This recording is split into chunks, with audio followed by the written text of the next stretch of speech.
Bismillahirrahmanirrahim and Assalamu alaikum, dear students. We are going to start our English lesson of grade 6 and it's week 6. Today's topic is A Poison Tree. It is a beautiful poem written by William Blake. The objectives of today's lesson are to find out theme and meanings of the poem. Theme means underlying message or big idea which a poet is trying to convey in this poem. Secondly, to focus on figurative language, for example, simile, metaphor, personification, and alliteration. Figurative language means a poetic device, words or expression used in poem to convey various meanings and interpretations from the literal meaning. Thirdly, to make a difference between hate and love, which is highlighted in the poem. This is a complete poem, and students try to read it various times to understand its meaning. I am reading it for you here. A Poison Tree by William Blake. I was angry with my friend. I told my wrath did end. I was angry with my foe. I told it not, my wrath did grow. And I watered it in fears, night and morning with my tears. And I sunned it with smiles, and with soft deceitful wiles. And it grew both day and night, till it bore an apple bright. And my foe beheld it shine, and he knew that it was mine. And into my garden stole, when the night had veiled the pole. In the morning glad I see my foe outstretched beneath the tree. After reading the whole poem, you need to work on mind mapping. Let me explain mind mapping. It is an effective means to take notes and brainstorm the topic. It involves to write down a central theme and idea of the poem. While reading, you will feel the mood and style of the poem. Then try to recall theme and setting of the poem after reading it. Lastly, find out figurative language from students. Here is introduction of this poem. As it's already discussed that this poem is written by William Blake, and the central theme of this poem is anger, wrath and aggression. This anger is suppressed by the enemy and it grows for day and night. This poem gives a message to the readers that if anyone is cross or angry with someone, he should disclose or share it with other fellow beings rather than to speak. It is a simple poem and conveys a strong message to the readers that the outcome of suppressed anger is ultimately dangerous. Lastly, the poet tells us that how both enemies are failed to communicate or discuss their anger, and it grows and continues into poisonous hatred. This poem has two strong features of theme, anger and plants.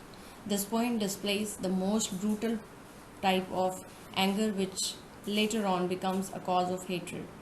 The poet has used the word plants as noun and metaphor which grow into a poisonous tree by nurturing it with hate and anger. Dear students, brainstorming is very important where we think about the topic and try to come up with ideas or solution to a problem.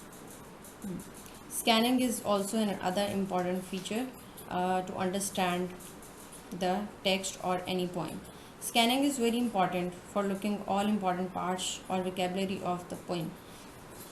A few important words have been given in the poem which are actually the key words to understand the poem. I am reading these words for you.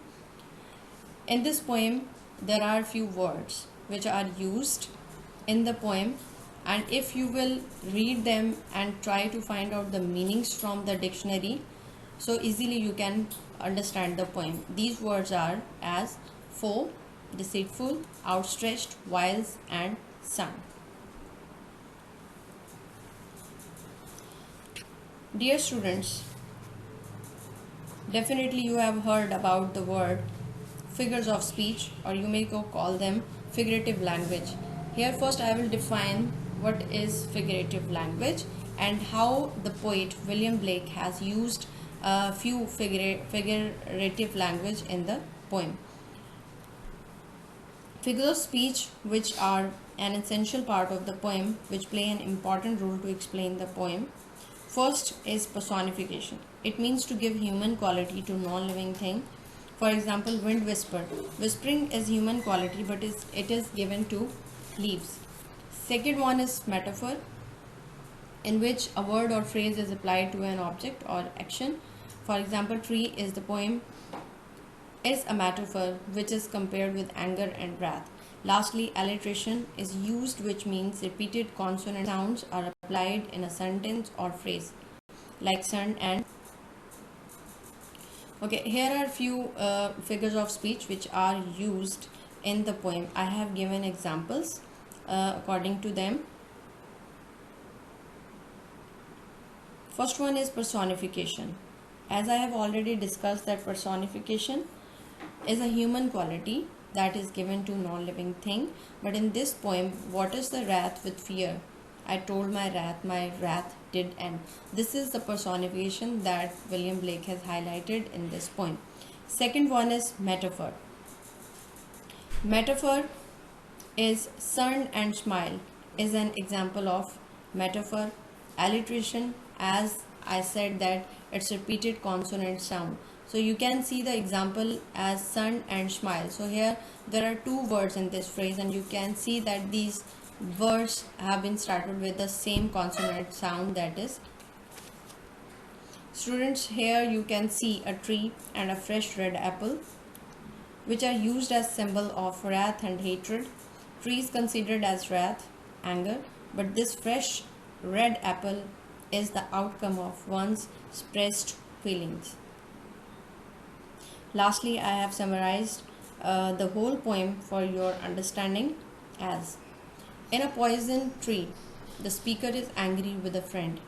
After telling the friend about this, the anger goes away. But when second time he was angry with his enemy, he doesn't tell them, and the wrath begins to grow to its limit. Soon the enemy snuck into the speaker's garden and ends up dead under the tree which held in the apple. Students, now it's time to say thank you and Allah Hafiz, but don't forget to do its written task given as an assignment.